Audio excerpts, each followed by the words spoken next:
Langit Jakarta di pagi hari terlihat cerah, sinar matahari menyelinap melalui jendela-jendela besar rumah mewah di kawasan elit Kemang.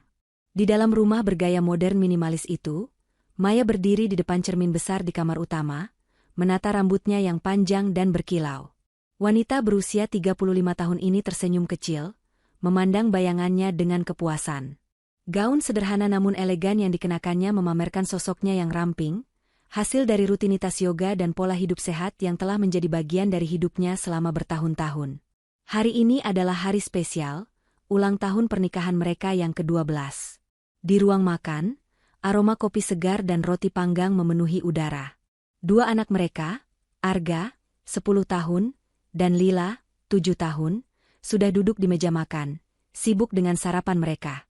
Arga, dengan seragam sekolahnya yang rapi, asyik bermain dengan ponselnya, sementara Lila, dengan rambut dikuncir dua, menggambar sesuatu di buku sketsanya. Maya memandang mereka dengan penuh kasih, hati hangat oleh kehadiran anak-anaknya yang selalu menjadi kebanggaannya. Arga, simpan ponselmu. Makan dulu, ujar Maya lembut, sambil meletakkan sepiring telur mata sapi di depan anaknya. Arga mengangguk, meski matanya masih melirik ke layar ponsel. Lihat gambarku. Lila mengangkat buku sketsanya, menunjukkan gambar bunga yang penuh warna. Cantik sekali, sayang, puji Maya, mencium kening Lila. Nanti kita pasang di dinding kamar ya. Lila tersenyum lebar, dan Maya merasa hatinya penuh. Kehidupan mereka memang tampak sempurna. Rumah megah ini, dengan kolam renang di belakang dan taman yang dirancang oleh arsitek lanskap ternama, adalah bukti kesuksesan mereka. Bisnis keluarga yang mereka rintis bersama, sebuah perusahaan distribusi bahan makanan organik bernama Green Life, berkembang pesat dalam beberapa tahun terakhir. Rian, suaminya, adalah otak di balik strategi pemasaran, sementara Maya mengelola operasional dan keuangan dengan tangan besi. Bersama, mereka adalah tim yang tak terkalahkan. Setidaknya, begitulah yang selalu Maya pikirkan. Namun, pagi itu, ada sesuatu yang terasa berbeda. Rian belum turun dari kamar kerja di lantai atas. Padahal biasanya dia sudah duduk bersama mereka untuk sarapan. Maya melirik jam dinding, pukul 7.30. Dia menghela napas, mencoba mengusir perasaan tidak nyaman yang tiba-tiba muncul. Mungkin dia sedang menyiapkan kejutan untuk ulang tahun pernikahan kita, pikir Maya, tersenyum kecil untuk menghibur diri. Arga, Lila, ayo cepat. Supir sudah menunggu untuk antar ke sekolah, panggil Maya, sambil membereskan piring. Kedua anak itu bergegas mengambil tas mereka, dan Maya mengantar mereka ke pintu depan, di mana mobil SUV hitam sudah menunggu. Setelah mencium anak-anaknya dan melambaikan tangan, Maya kembali ke dalam rumah, berharap bisa menghabiskan waktu bersama Rian sebelum dia berangkat ke kantor. Maya menaiki tangga menuju kamar kerja Rian, sebuah ruangan dengan dinding kaca yang menghadap taman belakang. Dia mengetuk pintu pelan. Sayang, kamu nggak sarapan? Tanyanya, membuka pintu perlahan. Rian duduk di belakang meja kerjanya, fokus pada layar laptop. Pria berusia 38 tahun itu masih tampan seperti saat mereka pertama kali bertemu di kampus dulu. Rambutnya yang sedikit beruban justru menambah pesona, dan matanya yang tajam selalu membuat Maya merasa aman. Tapi pagi ini, ada sesuatu di wajahnya, kerutan kecil di dahi, dan ekspresi yang sedikit tegang. Oh, Maya, Rian menoleh, seolah baru sadar kehadiran istrinya. Aku, ada meeting pagi ini. Harus nyiapin presentasi. Kamu duluan aja sarapan. Maya mengerutkan kening. Meeting? Kamu nggak bilang apa-apa tadi malam. Rian mengangguk cepat, tanpa menatap mata Maya. Dadakan. Klien dari Singapura. Penting. Maya mengangguk, meski ada sedikit rasa kecewa di dadanya. Oke, tapi, hari ini kan ulang tahun pernikahan kita. Aku pikir kita bisa makan malam bareng, mungkin ke restoran favorit kita. Rian tersenyum, tapi senyum itu terasa dipaksakan. Tentu, sayang, aku usahain pulang cepat. Maya berusaha tersenyum kembali, tapi firasatnya berkata lain. Dia meninggalkan kamar kerja dan kembali ke dapur, mencoba mengalihkan perhatian dengan menyiapkan makan siang untuk anak-anak. Namun, pikirannya terus kembali ke Rian. Sudah beberapa minggu ini dia berubah. Pulang larut, sering sibuk dengan ponselnya, dan sikapnya yang tiba-tiba dingin. Maya mencoba mengabaikan perasaan itu, meyakinkan diri bahwa Rian hanya stres karena pekerjaan. Malam sebelumnya, saat Maya sedang merapikan jaket Rian yang baru pulang dari meeting, dia mencium aroma parfum yang asing. Bukan parfumnya, juga bukan parfum yang biasa dipakai Rian. Aroma itu manis, sedikit kuat, seperti sesuatu yang dipakai wanita yang ingin diperhatikan. Maya menggeleng, mencoba menepis pikiran buruk. Mungkin dia ketemu klien wanita, katanya pada dirinya sendiri. Hari berlalu seperti biasa. Maya pergi ke kantor Green Life, menangani beberapa kontrak baru dan meeting dengan tim pemasaran. Dia adalah sosok yang disegani di kantor, tegas tapi adil, dan selalu punya solusi untuk setiap masalah. Karyawan sering memuji kecerdasannya dalam mengelola keuangan perusahaan, sesuatu yang membuat Green Life bertahan bahkan di masa-masa sulit. Sore itu, saat Maya sedang memeriksa laporan keuangan, ponselnya berbunyi. Sebuah pesan dari Rian, "Sayang, maaf, meeting molor. Mungkin aku pulang agak malam." Maya menatap layar ponsel, jantungan di dadanya terasa sedikit lebih cepat. "Lagi?" balasnya, tapi tidak ada jawaban. Dia mencoba menghubungi Rian, tapi panggilannya langsung masuk ke voicemail. Rasa tidak nyaman itu kembali, kali ini lebih kuat. Maya memutuskan untuk pulang lebih awal, berharap bisa menyiapkan makan malam spesial untuk mereka berdua, meski Rian mungkin pulang terlambat. Saat tiba di rumah, Maya disambut oleh keheningan. Anak-anak masih di tempat les, dan pembantu rumah tangga sedang sibuk di dapur. Maya naik ke kamar, ingin mengganti pakaian, tapi matanya tertuju pada jaket Rian yang tergantung di lemari. Jaket yang sama yang dia pakai kemarin. Dengan tangan sedikit gemetar, Maya mengambil jaket itu dan menciumnya. Aroma parfum itu masih ada, lebih kuat dari sebelumnya. Maya duduk di tepi ranjang, memegang jaket itu erat-erat. Pikirannya berputar-putar. "Aku terlalu paranoid," gumamnya.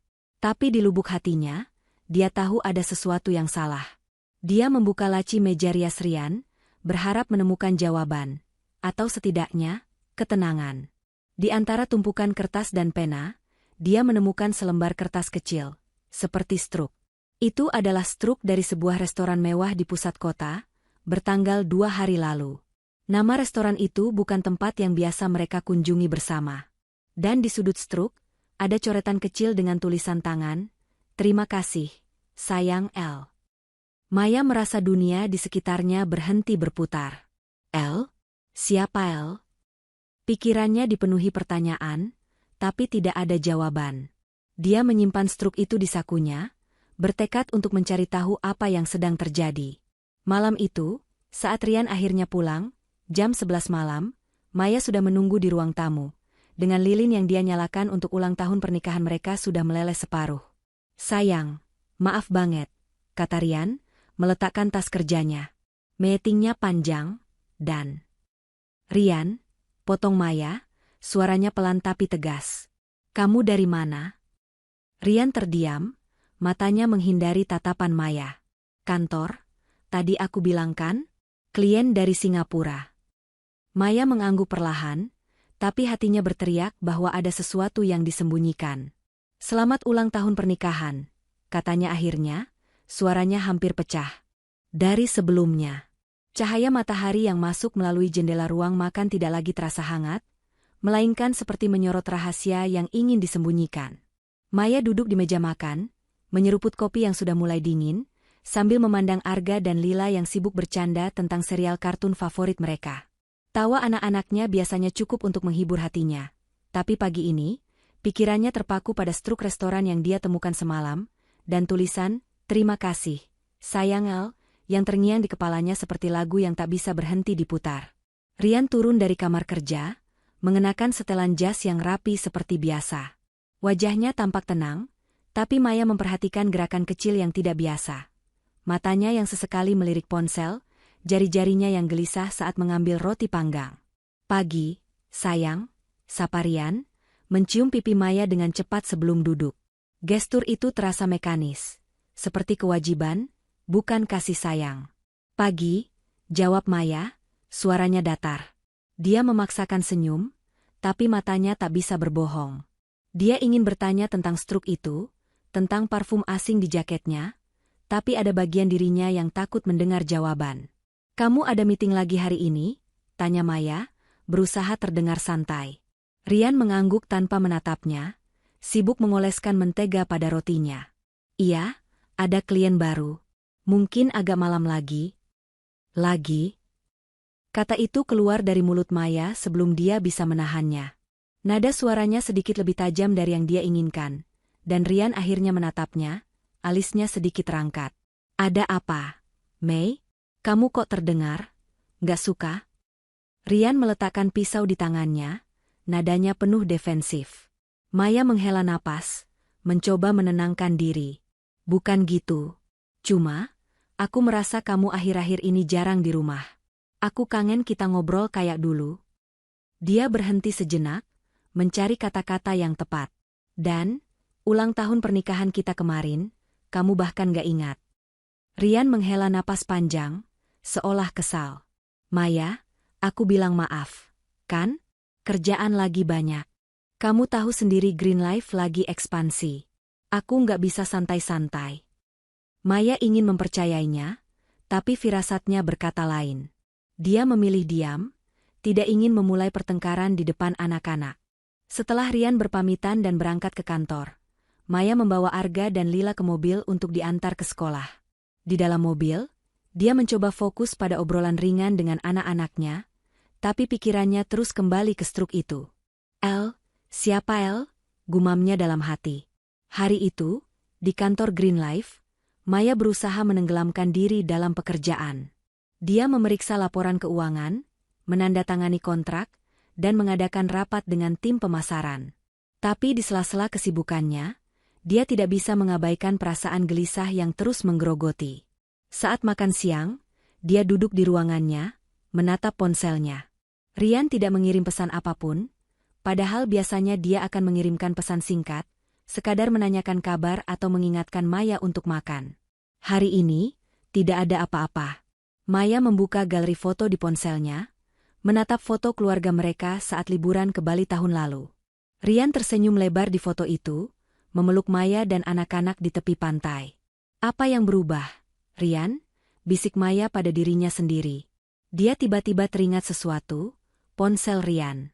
Semalam, saat Rian mandi, Maya melihat ponselnya diletakkan sembarangan di meja ruang tamu.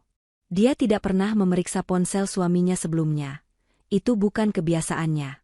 Tapi sekarang, rasa curiga itu terlalu kuat untuk diabaikan. Malam itu, Rian pulang lebih awal dari biasanya, sekitar pukul 8.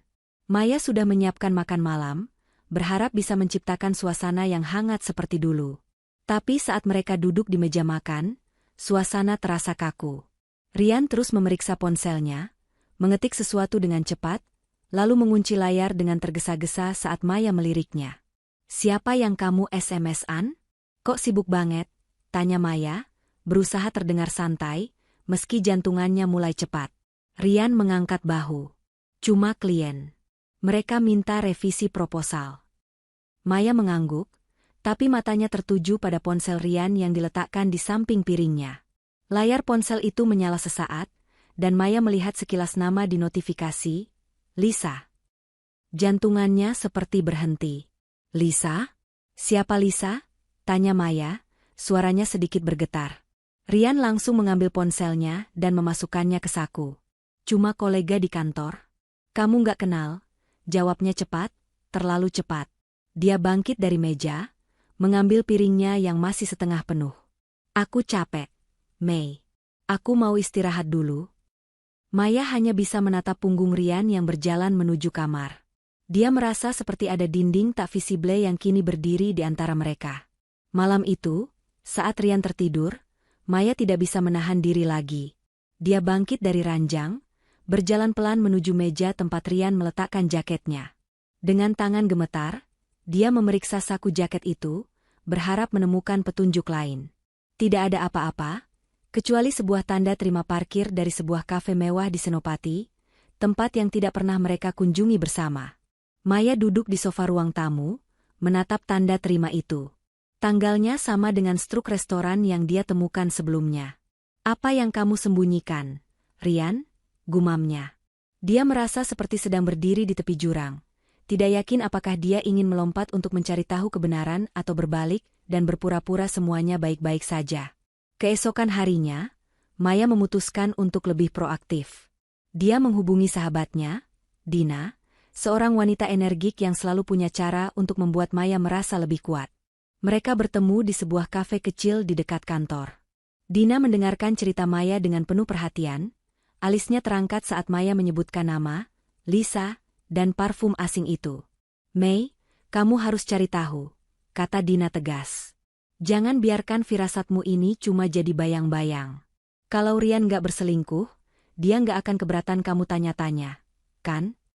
Maya mengangguk, meski hatinya masih ragu. "Aku takut, Din. Bagaimana kalau memang benar ada wanita lain? Aku gak tahu apa yang harus kulakukan." Dina meraih tangan Maya. "Kamu Maya yang aku kenal. Kamu kuat. Kalau Rian berani main-main, dia yang akan menyesal, bukan kamu." Kata-kata Dina memberi Maya sedikit keberanian, tapi juga menambah beban di hatinya.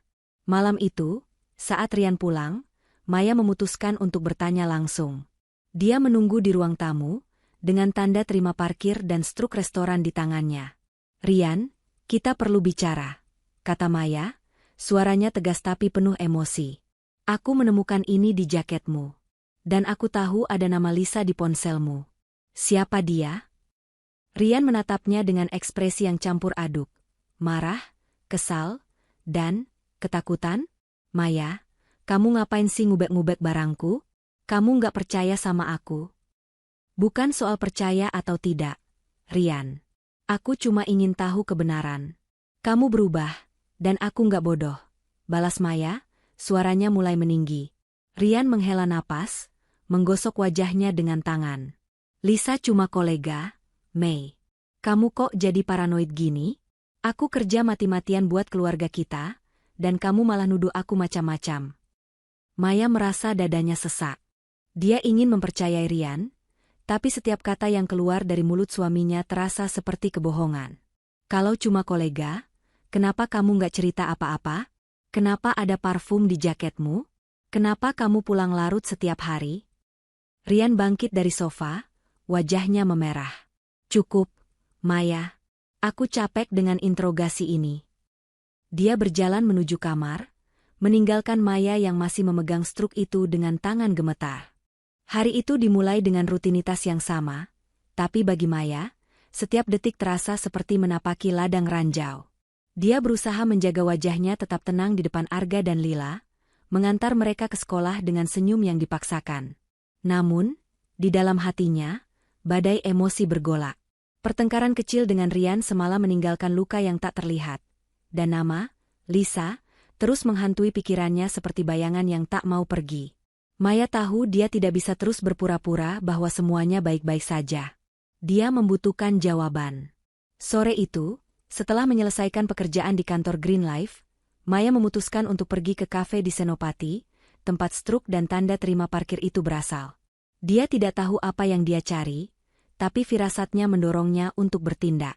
Dengan jantungan yang berdegup kencang, Maya mengemudikan mobilnya menuju kafe mewah bernama La Bellevue, sebuah tempat yang dikenal sebagai favorit kalangan elit Jakarta. Saat memasuki kafe, aroma kopi panggang dan dekorasi elegan menyambutnya, tapi Maya tidak bisa menikmati suasana itu. Matanya menyapu ruangan, mencari sesuatu, atau seseorang. Dia memesan secangkir teh chamomile untuk menenangkan diri dan duduk di sudut ruangan, dekat jendela besar yang menghadap ke jalan. Dari sana, dia bisa melihat mobil-mobil mewah yang parkir di trotoar. Maya mencoba fokus pada teh di depannya, tapi pikirannya terus melayang. "Apa yang aku lakukan di sini?" gumamnya dalam hati. "Aku bukan detektif. Mungkin aku memang paranoid seperti kata Rian." Tapi tepat saat dia hendak bangkit untuk pergi, matanya menangkap sesuatu di luar jendela. Mobil BMW hitam milik Rian, yang dia kenali dari nomor platnya, berhenti di depan kafe. Jantungan Maya seperti berhenti. Dia menahan napas saat pintu pengemudi terbuka, dan Rian keluar, mengenakan jas abu-abu yang sama seperti pagi tadi. Tapi dia tidak sendiri. Seorang wanita turun dari sisi penumpang, mengenakan gaun merah ketat yang memamerkan tubuh rampingnya. Rambutnya panjang, bergelombang, dan dia tertawa sambil menyentuh lengan Rian dengan akrab. Mereka berjalan masuk ke kafe, begitu mesra hingga Maya merasa dunia di sekitarnya hancur. Maya menunduk, menyembunyikan wajahnya di balik cangkir teh, tapi matanya tidak bisa lepas dari pasangan itu. Mereka duduk di meja tak jauh dari tempatnya, dekat bar. Wanita itu, yang Maya duga adalah Lisa, tertawa dengan suara yang renyah, memainkan rambutnya sambil berbicara dengan Rian. Rian tersenyum, ekspresi yang sudah lama tidak Maya lihat di wajah suaminya. Senyum itu penuh kehangatan, penuh perhatian, sesuatu yang dulu hanya dia tujukan pada Maya. Maya merasa dadanya sesak. Dia ingin berlari, ingin berteriak, tapi kakinya seperti terpaku di lantai. Dengan tangan gemetar, dia mengambil ponselnya dan diam-diam mengambil beberapa foto. Bukti. Dia membutuhkan bukti. Foto-foto itu buram karena tangannya yang tidak stabil. Tapi cukup jelas untuk menunjukkan Rian dan wanita itu, tangan mereka yang hampir bersentuhan di atas meja, dan tawa mereka yang penuh keintiman. Malam itu, Maya menunggu di ruang tamu rumah mereka. Lampu diredupkan agar suasana terasa lebih tenang, meski hatinya bergejolak. Anak-anak sudah tidur, dan rumah terasa hening kecuali suara jam dinding yang berdetak pelan. Rian pulang tepat pukul 10 malam, wajahnya terlihat lelah tapi ada kilau aneh di matanya, seperti seseorang yang menyimpan rahasia. "Mei, kamu belum tidur?" tanya Rian, meletakkan tas kerjanya di sofa. Dia melonggarkan dasinya, berusaha terlihat santai. Maya berdiri, tangannya memegang ponsel dengan erat. "Rian, kita perlu bicara. Sekarang." Rian mengerutkan kening, tapi dia duduk di sofa, menatap Maya dengan ekspresi yang campur aduk antara kesal dan waspada. "Ada apa lagi? Kamu masih soal kemarin?" Maya menghela napas dalam-dalam, mencoba mengendalikan emosinya. "Aku ke La Bellevue tadi sore. Aku lihat kamu, Rian, bersama wanita itu." Wajah Rian langsung berubah. Matanya membelalak sejenak sebelum dia memasang ekspresi defensif. "Apa maksudmu? Kamu nguntit aku sekarang?" "Jangan balik nuduh aku." Suara Maya meninggi, tapi dia berusaha tetap tenang. "Aku lihat kamu dengan wanita itu, Rian. Kalian mesra sekali." "Siapa dia?" "Lisa, kan?" Rian tertawa kecil, tapi tawanya terdengar getir. "Maya, kamu salah paham. Itu cuma meeting dengan klien. Namanya Lisa." "Iya, tapi dia cuma kolega. Kamu kok jadi gila gini? Jangan bohongi aku." Maya membuka galeri ponselnya dan menunjukkan foto-foto yang dia ambil tadi sore. "Ini meeting? Kalian ketawa-ketawa? Pegangan tangan? Ini yang kamu bilang kolega?" Rian menatap layar ponsel itu, dan untuk sesaat, Maya melihat kilatan panik di matanya. Tapi kemudian, wajahnya memerah, dan dia bangkit dari sofa dengan gerakan kasar.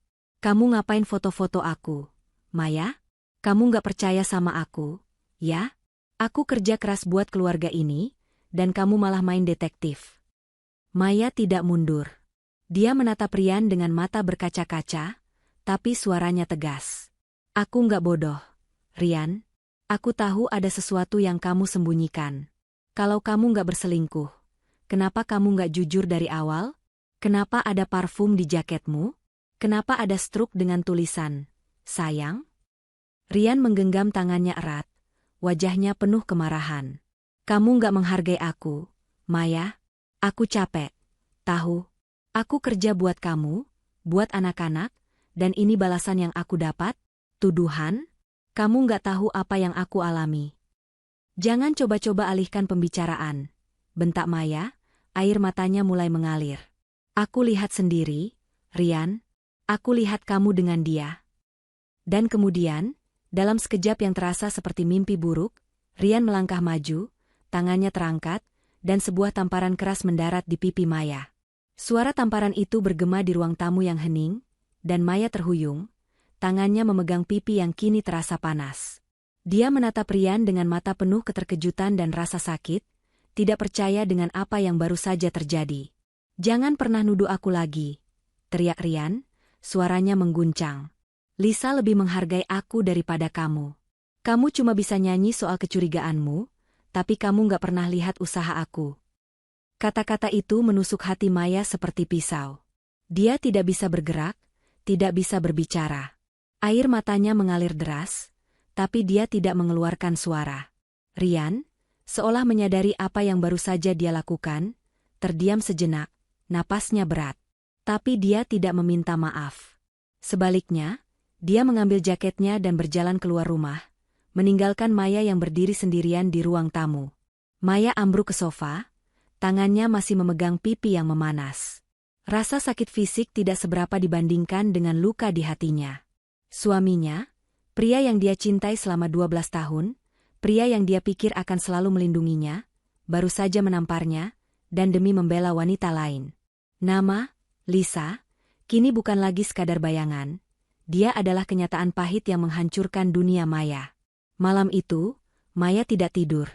Dia duduk di ruang tamu, menatap foto pernikahan mereka yang tergantung di dinding. Senyum mereka di foto itu terasa seperti kenangan dari kehidupan lain. Tapi di tengah air mata dan rasa sakit, ada sesuatu yang mulai menyala di dalam diri Maya, kemarahan. Dia tidak akan membiarkan ini terus berlanjut. Dia tidak akan membiarkan Rian menghancurkan hidupnya. Dengan tangan yang masih gemetar, Maya mengambil ponselnya dan mengirim pesan ke Dina, "Aku butuh bantuan. Aku akan cari tahu siapa Lisa." Malam itu terasa seperti malam terpanjang dalam hidup Maya. Dia duduk di sofa ruang tamu, diterangi hanya oleh cahaya redup lampu meja. Pipinya masih terasa perih, bukan hanya dari tamparan Rian, tapi dari luka pengkhianatan yang jauh lebih dalam. Foto pernikahan mereka yang tergantung di dinding seolah mengejeknya, senyum bahagia mereka di masa lalu kini terasa seperti ilusi yang telah hancur. Maya memejamkan mata, air matanya sudah kering, tapi dadanya masih sesak oleh campuran rasa sakit, marah, dan kehampaan. Dia merasa dikhianati, dihina, dan yang paling menyakitkan, direndahkan di rumahnya sendiri, tempat yang seharusnya menjadi benteng cinta dan keamanan. Rian tidak pulang malam itu. Maya menunggu hingga dini hari, berharap suaminya akan kembali dengan permintaan maaf, tapi pintu depan tetap hening. Ponselnya juga tidak menunjukkan pesan atau panggilan dari Rian. Hanya keheningan yang menyelimuti rumah besar itu, membuat Maya merasa semakin sendirian. Dia memandang ke arah kamar anak-anaknya, memastikan mereka tidur nyenyak, tidak tahu tentang badai yang sedang mengguncang keluarga mereka. "Aku harus kuat, untuk Arga dan Lila," gumam Maya, mencoba menyalakan percikan kekuatan di dalam dirinya. Pagi harinya, Maya berdiri di depan cermin kamar mandi, menatap bayangannya. Matanya sembab, dan ada sedikit memar di pipi kirinya, bekas tamparan Rian. Dia menyentuh pipi itu pelan, dan untuk sesaat, dia hampir menyerah pada air mata lagi. Tapi kemudian, dia menggelengkan kepala, menolak untuk tenggelam lebih dalam keputusasaan. "Aku bukan korban," katanya pada bayangannya, suaranya bergetar tapi penuh tekad. "Aku Maya. Aku yang membangun keluarga ini. Aku yang membuat Green Life berdiri. Aku tidak akan membiarkan Rian menghancurkan semuanya." Maya mengambil napas dalam-dalam, lalu mulai bersiap untuk hari itu. Dia mengenakan setelan blazer biru tua yang selalu membuatnya merasa percaya diri, menutupi memar di pipinya dengan riasan tebal. Saat mengantar Arga dan Lila ke sekolah, dia tersenyum seperti biasa, menjawab pertanyaan Lila tentang rencana akhir pekan dengan nada ceria yang dipaksakan. Tapi di dalam hatinya, dia sedang menyusun rencana. Dia tidak akan tinggal diam. Jika Rian berpikir dia bisa mempermalukannya dan lolos begitu saja, dia salah besar. Di kantor Green Life, Maya berusaha fokus pada pekerjaan, tapi pikirannya terus kembali ke malam sebelumnya. Kata-kata Rian, "Lisa lebih menghargai aku daripada kamu," terus bergema di kepalanya, setiap kata seperti cambuk yang memicu kemarahannya. Dia membuka laptopnya dan menatap laporan keuangan perusahaan, sesuatu yang selalu menjadi keahliannya. Green Life adalah hasil kerja keras mereka berdua, tapi Maya tahu bahwa dialah yang mengelola angka-angka, kontrak, dan hubungan dengan pemasok. Rian mungkin wajah perusahaan di depan klien, tapi Maya adalah tulang punggungnya. Saat istirahat makan siang, Maya menghubungi Dina, sahabatnya yang selalu menjadi tempatnya mencurahkan hati. Mereka bertemu di kafe kecil yang sama seperti sebelumnya, tempat yang terasa aman bagi Maya untuk berbicara. Dina mendengarkan cerita Maya tentang tamparan Rian dengan mata membelalak. Tangannya mengepal di atas meja. "Dia tampar kamu?" Dina hampir berteriak, membuat beberapa pengunjung kafe menoleh. "Maya, ini nggak bisa dibiarkan. Rian sudah keterlaluan." Maya mengangguk pelan, menatap cangkir kopi di depannya. "Aku tahu, Din. Aku nggak nyangka dia bisa sejauh ini. Tapi yang bikin aku lebih sakit adalah dia bela wanita itu." "Lisa? Siapa dia, Din? Kenapa Rian bisa bilang dia lebih menghargai dia daripada aku?" Dina meraih tangan Maya, matanya penuh empati. "Mei, kamu nggak perlu tahu siapa Lisa untuk tahu bahwa Rian nggak pantas buat kamu lagi. Dia nggak cuma selingkuh, dia juga berani main tangan. Ini sudah kelewatan. Kamu harus ambil tindakan." "Aku tahu," jawab Maya, suaranya mulai mantap. "Aku nggak akan tinggal diam. Aku perlu waktu untuk mikir. Aku nggak mau gegabah, tapi aku juga nggak mau dia pikir aku lemah." Dina tersenyum kecil, bangga melihat semangat yang mulai kembali di mata sahabatnya. "Itu dia Maya yang aku kenal. Kamu kuat, Mei. Kamu bisa hadapi ini. Apa rencanamu?" Maya menarik napas dalam-dalam. "Aku mau cari tahu lebih banyak tentang Lisa. Aku mau tahu apa yang Rian sembunyikan. Dan aku mau pastikan dia nggak bisa menghancurkan apa yang sudah aku bangun. Green Life, rumah, anak-anak, itu semua hasil keringatku juga. Aku nggak akan rela dia ambil semuanya begitu saja." Dina mengangguk. "Langkah pertama, kamu perlu bukti. Lebih dari cuma foto di kafe. Kalau dia selingkuh, pasti ada jejak. Keuangan, pesan, apa saja. Kamu kan jagonya urusan angka, Mei. Cek rekening perusahaan, cek transaksi Rian. Pasti ada sesuatu." Kata-kata Dina seperti menyalakan lampu di kepala Maya. Dia teringat betapa cerobohnya Rian dalam urusan keuangan. Selama ini, Maya yang mengawasi setiap transaksi besar di Green Life, tapi dia tidak pernah memeriksa akun pribadi Rian dengan saksama.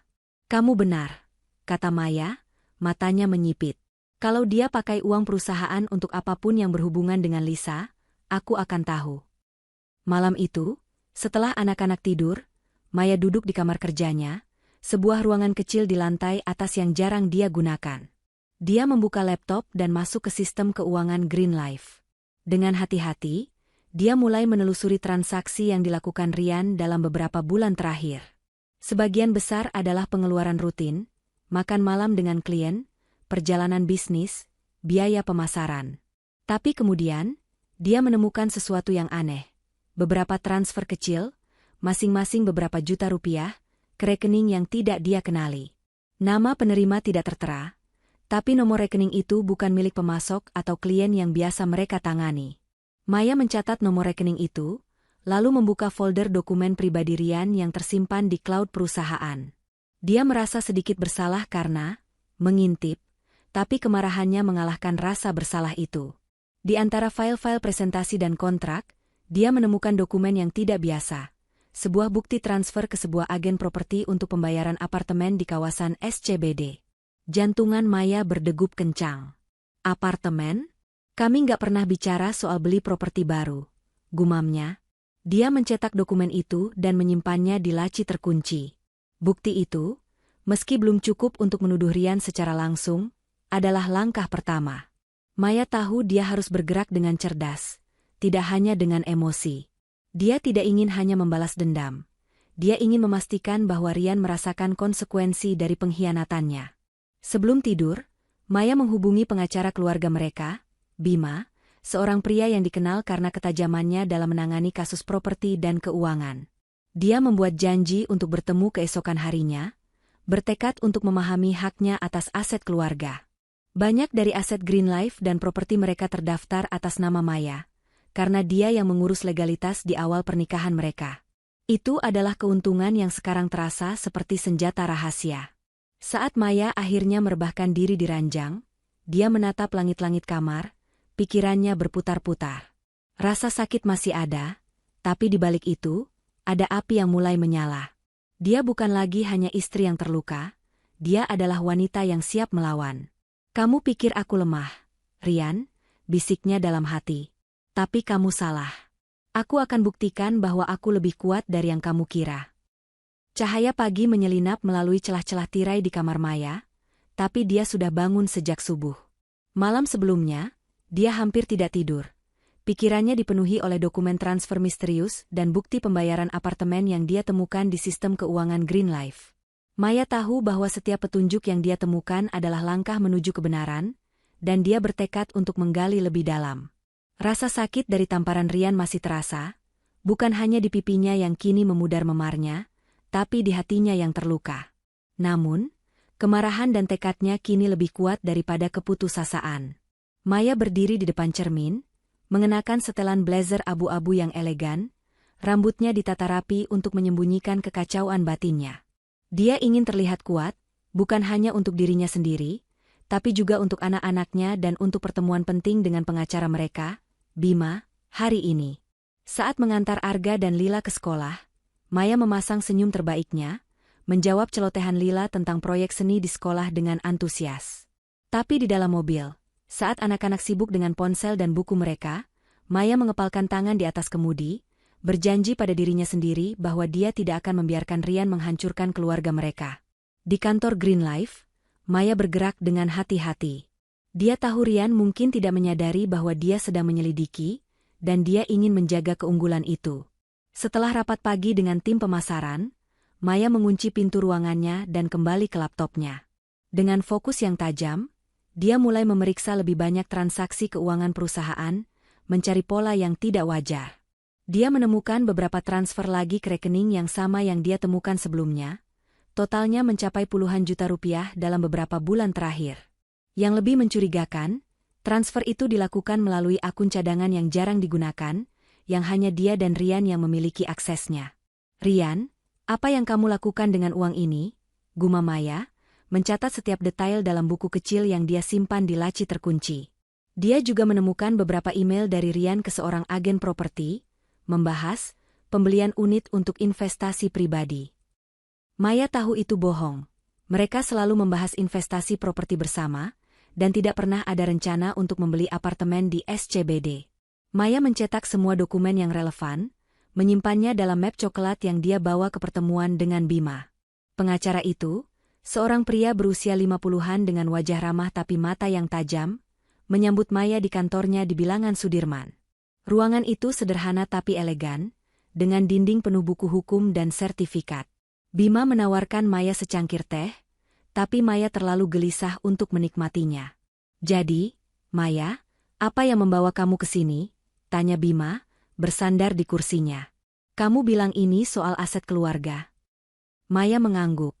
Tangannya sedikit gemetar saat membuka map coklat itu. Bima, aku butuh tahu haku atas aset Green Life dan properti kami. Aku curiga Rian melakukan sesuatu yang tidak beres, dan aku ingin pastikan aku punya kendali atas apa yang menjadi hakku. Bima mengangkat alis, tapi dia tidak bertanya lebih lanjut. Dia mengambil dokumen-dokumen yang Maya berikan, memeriksanya dengan cermat. Sebagian besar aset Green Life terdaftar atas nama kamu, Maya. Kamu yang menandatangani dokumen pendirian perusahaan, dan saham mayoritas ada di tanganmu. Rumah di Kemang juga atas nama kamu, karena kamu yang membayar sebagian besar hipoteknya dulu. Secara hukum, posisimu sangat kuat. Maya merasa sedikit lega, tapi dia belum selesai. Bima, aku menemukan bukti bahwa Rian mungkin menggunakan dana perusahaan untuk keperluan pribadi. Ada transfer ke rekening yang aku nggak kenal, dan pembayaran untuk apartemen yang aku nggak tahu. Apa yang bisa aku lakukan? Bima menyipitkan mata, wajahnya serius. Kalau Rian menyalahgunakan dana perusahaan, itu bisa jadi pelanggaran serius. Terutama karena Green Life adalah perusahaan bersama. Aku sarankan kamu kumpulkan lebih banyak bukti, email, bukti transfer, apa saja. Kalau ternyata dia menggunakan dana untuk kepentingan pribadi, kamu bisa menuntutnya secara hukum, bahkan membekukan asetnya. Kata-kata Bima seperti bahan bakar bagi tekad Maya. Dia tahu dia sedang berjalan di jalur yang berbahaya, tapi dia tidak punya pilihan lain. Terima kasih, Bima. Aku akan cari tahu lebih banyak. Tapi untuk sekarang, bisakah kamu mulai menyiapkan dokumen untuk melindungi asetku? Aku nggak mau Rian tiba-tiba mengalihkan apa yang menjadi hakku dan anak-anak. Bima mengangguk. Aku akan mulai mengerjakan itu. Tapi, Maya, aku harus tanya, apa yang terjadi? Ini bukan cuma soal bisnis, kan? Maya menunduk, memainkan jari-jarinya. Untuk sesaat, dia hampir menceritakan semuanya. Tentang tamparan, tentang Lisa, tentang pengkhianatan Rian. Tapi dia menahan diri. Aku cuma ingin pastikan keluargaku aman, katanya akhirnya, suaranya pelan tapi tegas. Setelah pertemuan itu, Maya merasa lebih kuat. Bima bukan hanya pengacara, dia adalah sekutu.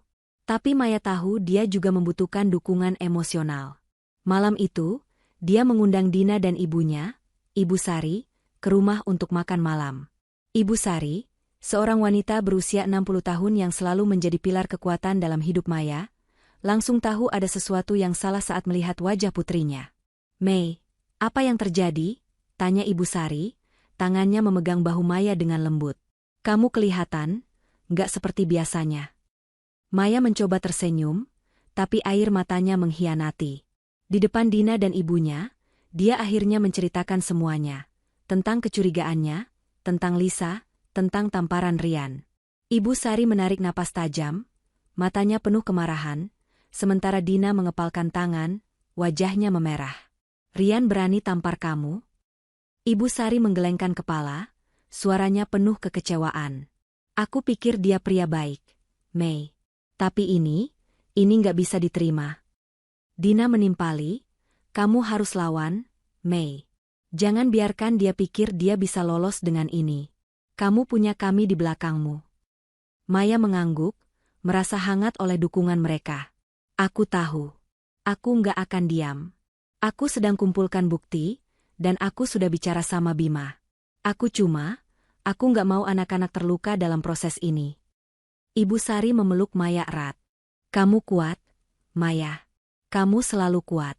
Apapun yang terjadi, kamu nggak sendiri. Kami akan bantu kamu lewati ini." Malam itu, setelah Dina dan Ibu Sari pulang, Maya kembali ke kamar kerjanya. Dia membuka laptop lagi, kali ini dengan tekad yang lebih kuat. Dia menghubungi seorang teman lama dari kantor, seorang akuntan bernama Rudy yang dulu pernah membantunya mengaudit keuangan perusahaan. Maya memintanya untuk memeriksa transaksi-transaksi mencurigakan secara rahasia, tanpa sepengetahuan Rian. Rudy setuju, menjanjikan laporan awal dalam beberapa hari. Saat Maya menutup laptopnya, dia menatap foto keluarga di meja kerjanya, foto yang sama dari liburan di Bali. Dia menyentuh wajah Arga dan Lila di foto itu, berjanji dalam hati bahwa dia akan melindungi mereka, apapun yang terjadi. Rian mungkin telah mengkhianatinya, tapi Maya tidak akan membiarkan pengkhianatan itu menghancurkan hidupnya. Dengan setiap bukti yang dia kumpulkan, dia merasa lebih dekat untuk mengambil kembali kendali atas hidupnya, dan memastikan bahwa Rian membayar harga atas apa yang telah dia lakukan. Maya duduk di ruang kerjanya yang kecil, diterangi hanya oleh cahaya layar laptop yang memancarkan angka-angka dan dokumen. Di depannya, map coklat yang berisi bukti-bukti pengkhianatan Rian kini semakin tebal. Laporan dari Rudy, akuntan yang dia percaya, tiba pagi ini melalui email terenkripsi. Rudy menemukan lebih banyak transfer mencurigakan dari rekening cadangan Green Life ke nomor rekening yang sama yang Maya temukan sebelumnya. Totalnya kini mencapai hampir 100 juta rupiah dalam 6 bulan terakhir. Yang lebih mengejutkan, Rudy melacak bahwa rekening itu terdaftar atas nama Lisa Pratama, nama yang kini menjadi momok dalam hidup Maya. Maya menutup mata sejenak, mencoba menenangkan napasnya. Nama, Lisa Pratama, terasa seperti pukulan lain di hatinya. Tapi kali ini, pukulan itu tidak membuatnya runtuh. Sebaliknya, itu seperti bahan bakar yang membakar tekadnya lebih kuat. Dia membuka dokumen lain dari Rudy. Bukti bahwa Rian telah menggunakan dana perusahaan untuk membayar cicilan apartemen di SCBD, serta beberapa pembelian barang mewah, termasuk sebuah tas desainer yang harganya setara dengan gaji bulanan seorang manajer di Green Life. Untuk siapa lagi kalau bukan untuk Lisa? Gumam Maya, kemarahannya bercampur dengan rasa jijik. Hari itu, Maya bertemu kembali dengan Bima, pengacara keluarga mereka, di kantornya. Dia membawa semua bukti yang telah dikumpulkan. Laporan transaksi, bukti transfer, dan dokumen pembelian apartemen. Bima memeriksa setiap lembar dengan cermat. Alisnya sesekali terangkat saat melihat jumlah uang yang telah dialihkan Rian. Ini serius, Maya, kata Bima, menatapnya dengan wajah serius. Rian tidak hanya menyalahgunakan dana perusahaan, tapi juga melanggar perjanjian fidusia sebagai direktur. Dengan bukti ini, kamu bisa menuntutnya atas penggelapan. Dan karena sebagian besar aset Green Life atas namamu, kamu punya hak untuk membekukan semua transaksi yang berhubungan dengan akun ini. Maya mengangguk, tangannya mengepal di atas meja. Aku mau dia tahu bahwa dia nggak bisa seenaknya main-main dengan apa yang sudah kita bangun bersama. Aku mau aset-aset itu kembali ke tanganku. Bima tersenyum kecil, mengangguk penuh pengertian. Baik. Langkah pertama, kita akan ajukan permohonan ke pengadilan untuk membekukan rekening cadangan itu dan menghentikan semua transaksi yang tidak kamu setujui. Aku juga akan menyiapkan surat untuk membatasi akses Rian ke aset perusahaan sampai penyelidikan selesai. Tapi, Maya, kamu yakin mau ke arah ini? Ini artinya perang terbuka dengan Rian. Maya menatap Bima dengan mata yang penuh tekad. Aku nggak punya pilihan lain. Bima, dia yang memulai perang ini. Aku cuma ingin melindungi apa yang menjadi hakku dan anak-anakku. Setelah pertemuan itu, Maya kembali ke kantor Green Life dengan rencana yang lebih jelas. Dia menghubungi tim keuangan perusahaan dan meminta mereka untuk menghentikan semua akses Rian ke rekening cadangan, dengan alasan audit internal. Dia juga meminta Rudy untuk terus memantau aktivitas keuangan Rian, termasuk kartu kredit pribadinya yang terkait dengan perusahaan.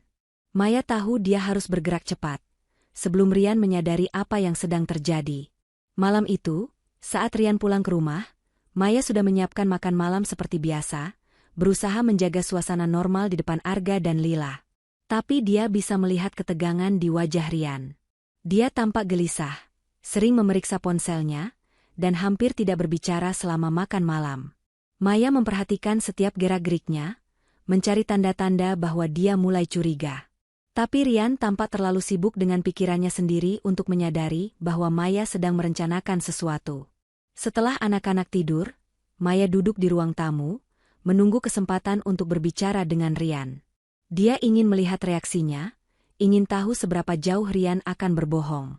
Saat Rian akhirnya duduk di sofa, menghela napas lelah, Maya memulai. Rian, aku mau tanya soal keuangan perusahaan, kata Maya. Suaranya tenang tapi penuh perhitungan. Aku lihat ada beberapa transaksi aneh di rekening cadangan. Kamu tahu apa-apa soal ini? Rian menatapnya, alisnya terangkat. Transaksi aneh? Apa maksudmu? Aku nggak ngurus detail keuangan, Mei. Itu kan bagianmu. Maya tersenyum tipis, tapi matanya dingin. Oh, iya? Jadi kamu nggak tahu soal transfer ke rekening atas nama Lisa Pratama? Atau pembayaran apartemen di SCBD? Wajah Rian berubah pucat seketika. Dia membuka mulut, tapi tidak ada kata yang keluar. Untuk sesaat, Maya melihat kepanikan di matanya, tanda bahwa dia tahu permainannya mulai terbongkar. Maya, kamu ngapain sih selidiki aku? Ini urusan bisnis, bukan urusanmu. Katanya, suaranya mulai meninggi. Bukan urusanku. Maya bangkit dari sofa. Suaranya tetap tenang tapi penuh kekuatan. Green Life adalah hasil keringatku juga, Rian. Aku punya hak untuk tahu kemana uang perusahaan pergi. Dan kalau kamu pakai untuk beliin apartemen buat Lisa, itu bukan cuma urusan bisnis, itu pengkhianatan. Rian mengepalkan tangan, wajahnya memerah. Kamu nggak tahu apa-apa, Maya. Jangan asal tuduh. Apartemen itu untuk investasi, bukan untuk Lisa. Jangan bohongi aku lagi, bentak Maya, untuk pertama kalinya membiarkan kemarahannya meledak. Aku punya bukti, Rian. Aku tahu semua yang kamu lakukan. Dan aku nggak akan biarkan kamu menghancurkan keluarga ini. Rian terdiam, napasnya berat. Dia bangkit, mengambil jaketnya, dan berjalan menuju pintu. Aku nggak mau ngomong sama orang yang cuma bisa nuduh tanpa bukti, katanya sebelum membanting pintu. Tapi Maya tidak goyah. Dia tahu Rian sedang panik, dan itu adalah tanda bahwa strateginya mulai berhasil. Keesokan harinya, dengan bantuan Bima, Maya mengajukan permohonan resmi ke bank untuk membekukan rekening cadangan Green Life. Dia juga meminta tim keuangan untuk mengalihkan kendali saham perusahaan ke namanya, menggunakan haknya sebagai pemegang saham mayoritas. Setiap langkah yang dia ambil dirancang untuk memotong akses Rian ke sumber daya yang selama ini dia salah gunakan. Sore itu, Rudy menghubungi Maya dengan kabar baru. "Maya, aku cek kartu kredit pribadi Rian yang terkait dengan perusahaan. Ada pembelian tiket pesawat ke Bali untuk 2 orang, atas nama Rian dan Lisa Pratama. Tiketnya untuk akhir pekan depan." Maya merasa jantungannya berhenti sejenak. Bali, tempat yang dulu begitu spesial bagi mereka sebagai keluarga, kini menjadi destinasi Rian dan wanita lain. Tapi bukannya menangis, Maya justru tersenyum kecil. "Terima kasih, Rudy," katanya. "Kirim semua bukti itu ke emailku." Saat malam tiba, Maya duduk di kamar kerjanya, menatap tumpukan dokumen dan bukti di depannya. Dia tidak lagi merasa seperti istri yang dikhianati, dia merasa seperti seorang jenderal yang sedang menyusun strategi perang. Rian mungkin berpikir dia bisa mengendalikan permainan ini, tapi Maya sudah selangkah di depan. Dengan setiap bukti yang dia kumpulkan, dia semakin dekat untuk mengambil kembali kendali, dan membuat Rian menyesali setiap keputusan yang telah dia buat. Maya mengambil ponselnya dan mengirim pesan ke Bima, "Ajukan pembekuan aset sekarang. Kita nggak tunggu lagi." Dia tahu konfrontasi besar sudah di depan mata, dan dia siap. Rian akan segera menyadari bahwa dia telah memilih lawan yang salah. Langit Jakarta malam itu mendung, seolah mencerminkan badai yang akan segera meletus di rumah mewah Maya dan Rian. Maya duduk di ruang makan, meja kayu mahoni yang biasanya penuh tawa keluarga kini terasa seperti arena pertempuran. Di depannya, map coklat yang berisi semua bukti pengkhianatan Rian terletak rapi, disusun dengan cermat seperti senjata yang siap digunakan. Di sampingnya, Bima, pengacara keluarga, duduk dengan wajah tenang namun tegas, menyiapkan dokumen-dokumen hukum yang akan menjadi pukulan telak bagi Rian. Maya telah memutuskan, malam ini adalah malam konfrontasi kedua, dan dia tidak akan mundur. Rian pulang tepat pukul 9 malam, lebih awal dari biasanya. Wajahnya tampak lelah, tapi ada ketegangan di matanya, seolah dia tahu sesuatu sedang menunggunya. Dia meletakkan tas kerjanya di sofa ruang tamu dan melonggarkan dasinya, lalu berhenti sejenak saat melihat Maya dan Bima di ruang makan. "Maya? Bima?" Rian mengerutkan kening, langkahnya ragu. "Ada apa ini? Kenapa Bima di sini?" Maya bangkit dari kursi, menatap Rian dengan mata yang dingin namun penuh tekad. "Duduk, Rian. Kita perlu bicara." Rian menghela napas, wajahnya menunjukkan kejengkelan. "Lagi-lagi, Maya, aku capek. Kalau ini soal kecurigaanmu yang gak berdasar itu." "Bukan kecurigaan," potong Maya, suaranya tajam seperti pisau. "Ini fakta. Dan kali ini, aku nggak sendirian." Dia melirik Bima, yang mengangguk sebagai isyarat untuk memulai. Rian duduk dengan enggan, matanya berpindah dari Maya ke Bima. "Apa maksudnya ini? Kalian bikin suasana kayak pengadilan gini?" Bima membuka map coklat dan mengeluarkan setumpuk dokumen, meletakkannya di depan Rian. "Rian, saya di sini atas permintaan Maya untuk membahas beberapa pelanggaran serius terkait keuangan Green Life. Kami menemukan bukti bahwa kamu telah mengalihkan dana perusahaan ke rekening pribadi atas nama Lisa Pratama, serta menggunakan dana tersebut untuk pembelian apartemen dan barang-barang mewah yang tidak terkait dengan operasional perusahaan." Wajah Rian memucat, tapi dia cepat memasang ekspresi defensif. "Apa? Ini tuduhan ngawur? Maya, kamu benar-benar udah gila, ya? Sekarang kamu bawa pengacara untuk nuduh aku macam-macam." Maya tidak goyah. Dia mengambil salah satu dokumen dari tumpukan itu, bukti transfer ke rekening Lisa Pratama, dan mendorongnya ke arah Rian. "Jangan coba-coba bohong lagi, Rian. Ini bukti transfer dari rekening cadangan Green Life. 100 juta dalam 6 bulan. Ke rekening Lisa Pratama. Dan ini," dia mengeluarkan dokumen lain, "bukti bahwa kamu bayar cicilan apartemen di SCBD. Apartemen yang kamu bilang, untuk investasi. Kamu pikir aku nggak akan tahu?" Rian menatap dokumen-dokumen itu, tangannya gemetar. Untuk sesaat, dia tampak kehilangan kata-kata.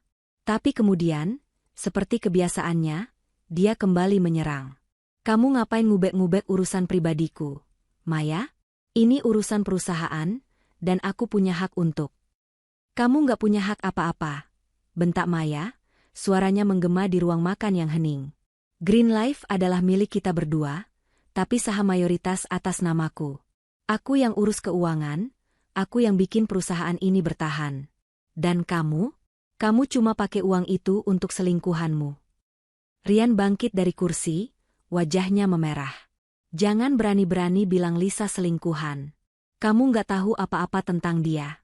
Dia lebih ngerti aku, lebih menghargai aku daripada kamu yang cuma bisa nuduh dan ngatur hidupku. Kata-kata itu seperti tamparan lain bagi Maya, tapi kali ini dia tidak terhuyung. Dia berdiri tegak, menatap Rian dengan mata yang penuh kemarahan namun terkendali. Menghargai? Dia menghargai dompetmu, Rian. Dan sekarang, kamu akan kehilangan semuanya karena dia. Bima mengambil alih, suaranya tenang tapi tegas. Rian, atas nama Maya sebagai pemegang saham mayoritas, kami telah membekukan semua aksesmu ke rekening cadangan Green Life. Saya juga telah mengajukan permohonan ke pengadilan untuk menghentikan semua transaksi yang tidak disetujui Maya. Dan berdasarkan bukti ini, kami berhak menuntutmu atas penggelapan dana perusahaan. Rian tertawa pahit, tapi ada kepanikan di matanya. Kalian bercanda, kan? Maya, kamu nggak akan berani bikin ini jadi masalah hukum. Ini keluarga kita. Kamu mau hancurin semuanya cuma karena kecemburuanmu. Maya melangkah mendekati Rian, suaranya rendah tapi penuh kekuatan. Kamu yang menghancurkan keluarga ini, Rian. Kamu yang memilih Lisa daripada aku dan anak-anak. Kamu yang menamparku di rumah ini, di depan semua kenangan yang kita bangun. Sekarang, kamu akan lihat apa yang terjadi kalau kamu main-main dengan aku. Rian mencoba membalas, tapi Bima mengangkat tangan, menghentikannya. Rian, saya sarankan kamu dengar baik-baik. Maya telah mengambil alih kendali penuh atas aset Green Life. Rumah ini, yang atas namanya, juga dalam perlindungannya. Kami memberi kamu dua pilihan. Keluar dari rumah ini malam ini juga, atau hadapi konsekuensi hukum yang jauh lebih berat. Rian menatap Maya, matanya penuh kebencian bercampur ketakutan. Kamu serius, Maya? Kamu mau usir aku dari rumahku sendiri? Ini bukan rumahmu lagi, kata Maya, suaranya dingin seperti es. Ini rumahku, rumah anak-anakku. Kamu sudah memilih jalanmu, Rian. Sekarang keluar, atau aku panggil pihak berwenang. Rian menggenggam tangannya, seolah ingin membalas dengan kemarahan, tapi tatapan tajam Bima dan ketenangan Maya membuatnya mundur. Dia tahu dia tidak punya kekuatan di sini, tidak lagi. Dengan langkah berat, dia mengambil tas kerjanya dan berjalan menuju pintu depan. Sebelum keluar, dia berbalik, menatap Maya dengan mata yang penuh penyesalan dan kemarahan. Kamu akan menyesal, Maya. Aku janji. Maya tidak menjawab. Dia hanya berdiri di sana, tangannya memegang dokumen-dokumen itu seperti perisai. Saat pintu depan tertutup dengan keras, dia merasa napasnya lega untuk pertama kalinya dalam beberapa minggu. Tapi di balik kemenangan kecil ini, ada rasa sakit yang masih menggigit. Dia telah mengambil langkah besar, tapi perjuangan ini belum selesai. Setelah Rian pergi, Bima menatap Maya dengan penuh kekaguman. Kamu luar biasa, Maya. Banyak orang di posisimu akan hancur, tapi kamu melawan. Maya tersenyum tipis, tapi matanya berkaca-kaca. Aku nggak punya pilihan, Bima. Aku harus kuat, untuk Arga dan Lila. Tapi, ini nggak mudah. Aku masih cinta dia, meskipun aku benci mengakuinya. Bima mengangguk, memahami. Ambil waktu, Maya. Tapi ingat, kamu sudah ambil kendali. Sekarang, kita pastikan dia nggak bisa menyentuh apapun yang menjadi hakmu. Malam itu, Maya duduk di kamar anak-anak, menatap mereka yang tidur nyenyak. Lila memeluk boneka kelinci kesayangannya, sementara Arga tidur dengan buku komik terbuka di dadanya. Maya mencium kening mereka masing-masing, berjanji dalam hati bahwa dia akan melindungi mereka dari badai ini. Konfrontasi kedua dengan Rian telah selesai, dan Maya telah menang, setidaknya untuk saat ini. Tapi dia tahu Rian tidak akan menyerah begitu saja. Dia harus bersiap untuk langkah berikutnya, karena perang ini masih jauh dari selesai. Malam itu, rumah besar di Kemang terasa lebih hening dari biasanya. Setelah konfrontasi sengit dengan Rian, Maya berdiri di ruang makan, tangannya masih memegang map coklat yang berisi bukti-bukti pengkhianatannya. Bima telah pulang, meninggalkan Maya dengan dokumen-dokumen hukum yang akan memastikan Rian tidak bisa lagi menyentuh aset keluarga. Tapi meski kemenangan ini terasa manis, ada kepahitan yang masih mengendap di hati Maya. Dia telah mengusir Rian dari rumahnya, tapi kenangan 12 tahun pernikahan mereka masih menghantui setiap sudut ruangan. Rian kembali ke rumah keesokan harinya, wajahnya penuh kemarahan dan keputusasaan. Maya sudah menduga dia tidak akan menyerah begitu saja. Dia mendengar suara mobil BMW-nya memasuki garasi, diikuti oleh langkah-langkah berat menuju pintu depan. Maya telah mempersiapkan diri untuk momen ini. Dia meminta pembantu rumah tangga untuk membawa Arga dan Lila ke rumah Ibu Sari pagi itu, memastikan anak-anak tidak menyaksikan apa yang akan terjadi. Di ruang tamu, Maya duduk dengan tenang, didampingi oleh Bima dan seorang petugas keamanan dari firma hukum yang direkomendasikan Bima. Rian masuk dengan langkah cepat, wajahnya memerah. Dia membawa koper kecil, seolah berniat mengambil barang-barangnya. Tapi saat melihat Maya, Bima, dan petugas keamanan, dia berhenti di tengah ruangan, matanya membelalak. Ini apa? Maya, kamu benar-benar panggil pengacara dan satpam untuk usir aku dari rumahku sendiri? Suaranya menggelegar, penuh kemarahan. Maya berdiri, menatap Rian dengan mata yang dingin namun penuh kekuatan. Ini bukan rumahmu lagi, Rian. Aku sudah bilang kemarin, kamu keluar, atau aku panggil pihak berwenang. Pilihannya jelas. Rian tertawa pahit, tapi ada kepanikan di matanya. Kamu nggak serius, Maya? Ini rumah kita. Aku punya hak atas rumah ini, atas Green Life, atas semuanya. Kamu nggak bisa seenaknya usir aku. Bima melangkah maju, suaranya tenang tapi tegas. Rian, secara hukum, rumah ini atas nama Maya. Sebagian besar aset Green Life juga atas namanya. Dengan bukti penggelapan yang kami miliki, kamu tidak punya hak untuk tetap di sini. Saya sarankan kamu pergi dengan damai, atau kami akan melibatkan polisi. Rian mengepalkan tangan, melangkah mendekati Maya. Petugas keamanan segera mengambil posisi di antara mereka, membuat Rian mundur. Kamu pikir kamu menang, ya, Maya? Katanya, suaranya penuh kebencian. Kamu pikir kamu bisa ambil semuanya dari aku? Lisa bilang kamu cuma istri paranoid yang gak tahu bersyukur. Dan dia benar. Kata-kata itu seperti pisau, tapi Maya tidak goyah. Dia telah mendengar cukup kebohongan dari Rian. Lisa? Wanita yang kamu beliin apartemen pakai uang perusahaan? Wanita yang kamu bela sampai kamu berani tampar aku di rumah ini. Maya melangkah maju, suaranya rendah tapi penuh kekuatan. Kamu yang gak tahu bersyukur, Rian. Aku kasih kamu segalanya. Keluarga, cinta, kesuksesan. Dan kamu buang itu semua untuk apa? Untuk wanita yang cuma mau dompetmu? Rian membuka mulut untuk membalas, tapi tidak ada kata yang keluar. Dia tahu dia kalah. Bima mengeluarkan surat perintah pengusiran yang telah disiapkan, menyerahkannya kepada Rian. Ini perintah resmi. Kamu punya waktu sampai malam ini untuk mengambil barang pribadimu dan keluar. Jika tidak, kami akan melibatkan pihak berwenang. Rian menatap surat itu, tangannya gemetar. Untuk sesaat, Maya melihat kilatan penyesalan di matanya. Atau mungkin itu hanya ilusi. Dia berbalik, berjalan menuju kamar utama, dan mulai mengemasi pakaiannya ke dalam koper. Maya mengawasinya dari kejauhan, hatinya bercampur antara kemenangan dan kesedihan. Dia tidak pernah membayangkan pernikahannya akan berakhir seperti ini, tapi dia juga tahu bahwa dia tidak punya pilihan lain.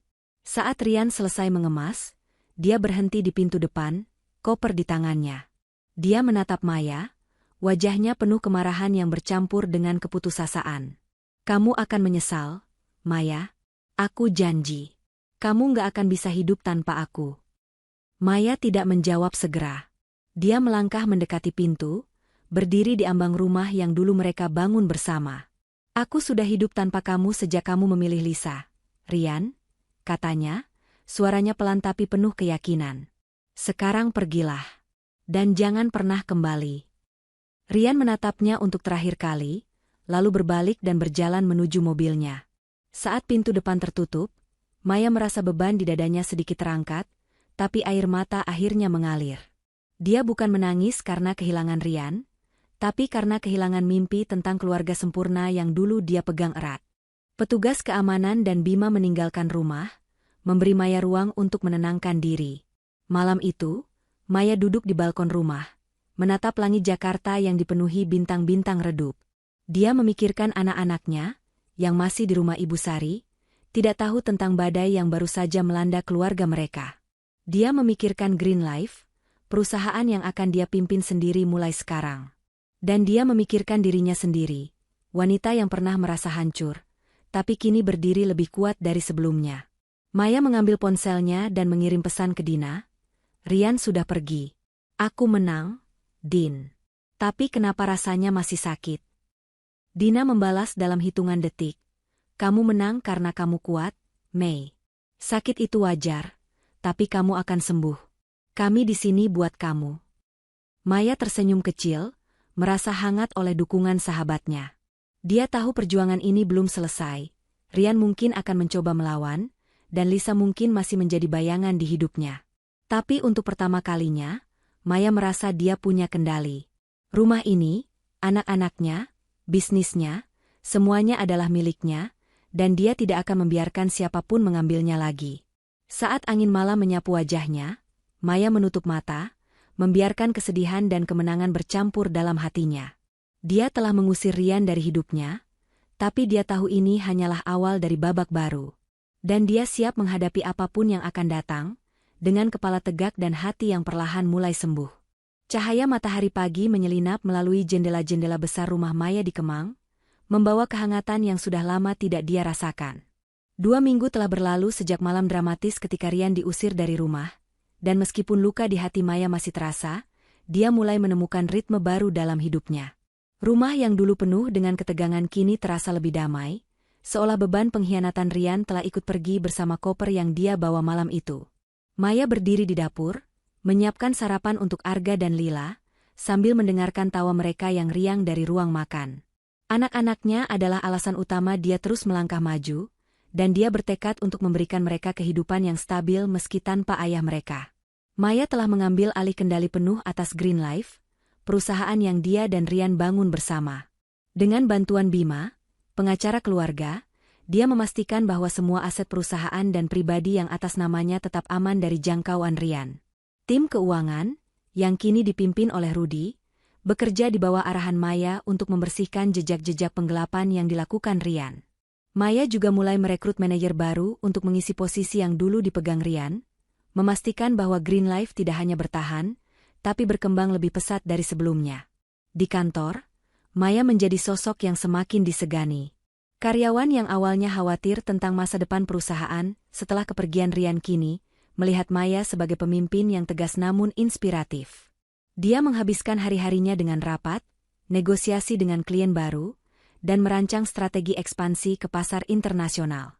Green Life mulai menarik perhatian media, dengan beberapa artikel bisnis memuji kebangkitan perusahaan di bawah kepemimpinan Maya Santoso.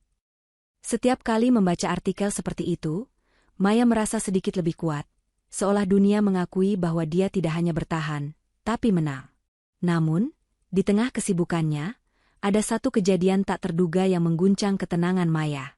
Suatu sore, saat dia sedang menyiapkan presentasi di kantor, resepsionis menghubunginya. Bu Maya, ada tamu yang ingin bertemu. Dia bilang namanya Lisa Pratama. Jantungan Maya seperti berhenti. Nama itu, nama yang telah menghantui hidupnya selama berbulan-bulan, kini berdiri di depan pintu kantornya. Maya menarik napas dalam-dalam, mencoba menenangkan diri. Suruh dia masuk, katanya. Suaranya tetap tenang meski dadanya berdegup kencang. Beberapa menit kemudian, Lisa masuk ke ruangan Maya. Wanita itu, yang kini Maya lihat dengan jelas untuk pertama kali, tampak berbeda dari bayangan yang dia ciptakan di pikirannya. Lisa mengenakan gaun sederhana, rambutnya yang dulu bergelombang kini diikat rapi, dan wajahnya terlihat pucat, seolah kehilangan kilau yang dulu Maya saksikan di kafe. Dia berdiri di depan meja Maya, tangannya gelisah, matanya menghindari tatapan langsung. "Bu Maya," kata Lisa, suaranya pelan dan bergetar. Saya datang untuk minta maaf." Maya menatapnya, alisnya terangkat. Dia tidak menyangka Lisa akan berani muncul di depannya, apalagi dengan nada seperti ini. "Minta maaf?" ulang Maya, suaranya dingin tapi terkendali. "Untuk apa, tepatnya?" Lisa menunduk, tangannya memainkan ujung gaunnya. "Untuk semuanya. Untuk hubungan saya dengan Rian, untuk apa yang terjadi pada Anda. Saya nggak tahu dia sudah menikah di awal. Dia bilang dia akan cerai, bahwa kalian sudah nggak bersama. Saya baru tahu kebenarannya setelah dia diusir."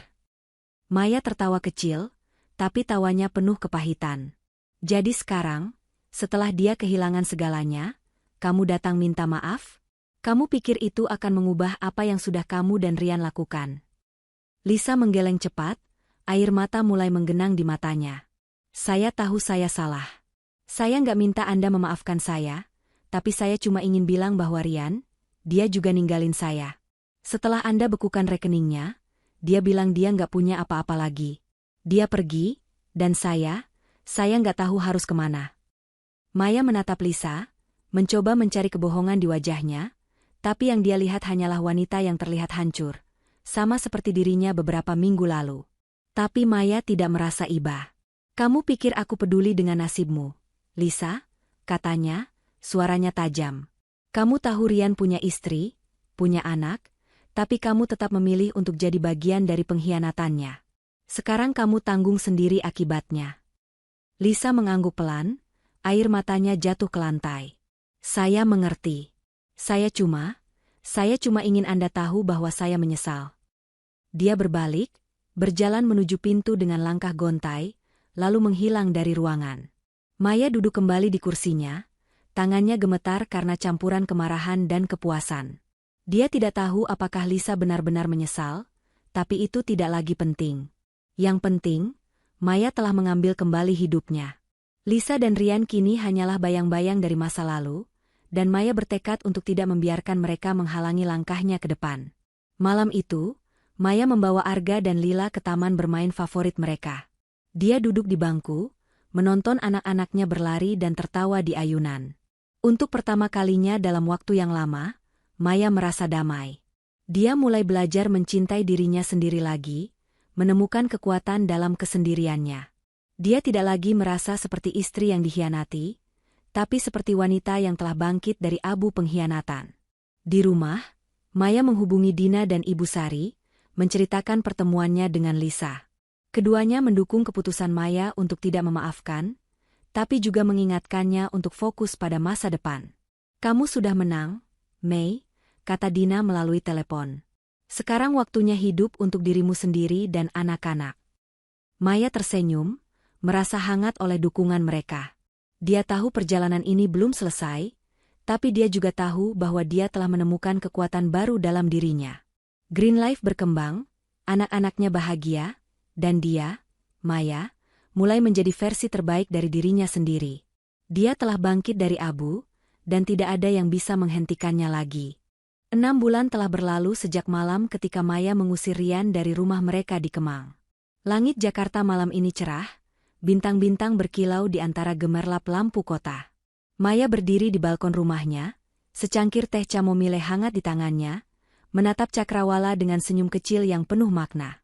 Rumah besar yang dulu penuh dengan kenangan pahit kini terasa seperti tempat perlindungan, tempat di mana dia dan anak-anaknya membangun kembali kehidupan mereka. Perjalanan ini tidak mudah, tapi Maya telah menemukan sesuatu yang lebih berharga dari apapun, kebebasan dan kekuatan untuk menjadi dirinya sendiri.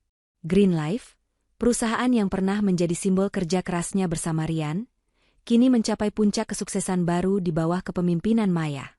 Dalam beberapa bulan terakhir, Maya berhasil menandatangani kontrak besar dengan 2 perusahaan internasional untuk distribusi produk organik, menjadikan Green Life salah satu pemain utama di pasar Asia. Media bisnis tidak henti-hentinya memuji kepemimpinannya, dengan sebuah majalah ternama menobatkan Maya sebagai pengusaha wanita inspiratif tahun ini.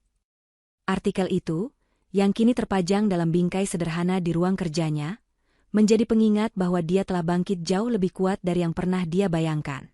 Anak-anaknya, Arga dan Lila, menjadi sumber kebahagiaan terbesar Maya. Meski awalnya sulit menjelaskan kepergian Rian kepada mereka, Maya dengan hati-hati membimbing mereka melalui perubahan ini. Dia memastikan Arga dan Lila tetap merasa dicintai dan dilindungi, mengisi hari-hari mereka dengan kegiatan yang menyenangkan, dari liburan akhir pekan ke pantai hingga malam menonton film di rumah. Lila mulai menunjukkan bakat seni yang luar biasa, dengan gambar-gambarnya kini menghiasi dinding rumah, sementara Arga semakin menonjol di tim sepak bola sekolahnya. Melihat mereka tumbuh dengan penuh semangat, Maya merasa bahwa semua perjuangannya selama ini tidak sia-sia. Rian, di sisi lain, telah jatuh ke dalam bayang-bayang kehidupannya sendiri. Maya mendengar kabar dari beberapa kenalan bahwa Rian kini tinggal di apartemen kecil di pinggiran kota, jauh dari kemewahan yang dulu dia nikmati. Bisnis kecil yang dia coba rintis setelah kepergiannya dari Green Life gagal, karena kurangnya modal dan reputasi yang tercoreng. Lisa, yang pernah menjadi pusat pengkhianatannya, telah menghilang dari hidupnya, meninggalkan Rian sendirian dengan penyesalan yang kini menjadi beban berat. Beberapa kali, Rian mencoba menghubungi Maya, mengirim pesan yang meminta maaf dan memohon untuk bertemu dengan anak-anak. Tapi Maya, dengan hati yang kini lebih kuat, memilih untuk menjaga jarak. Dia mengizinkan Rian bertemu Arga dan Lila di bawah pengawasan, tapi tidak lebih dari itu. Rian telah kehilangan haknya atas keluarga mereka, dan Maya tidak akan membiarkannya kembali masuk ke hidup mereka begitu saja. Malam ini, Maya mengadakan acara kecil di rumah untuk merayakan ulang tahun Lila yang ke-8. Ruang tamu dipenuhi balon warna-warni, dan meja penuh dengan kue coklat buatan Ibu Sari, yang kini menjadi tamu tetap di setiap acara keluarga.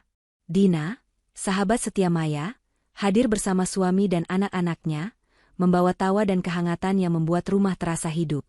Arga dan Lila berlarian dengan teman-teman mereka, sementara Maya berdiri di samping Dina, menatap anak-anaknya dengan penuh kasih.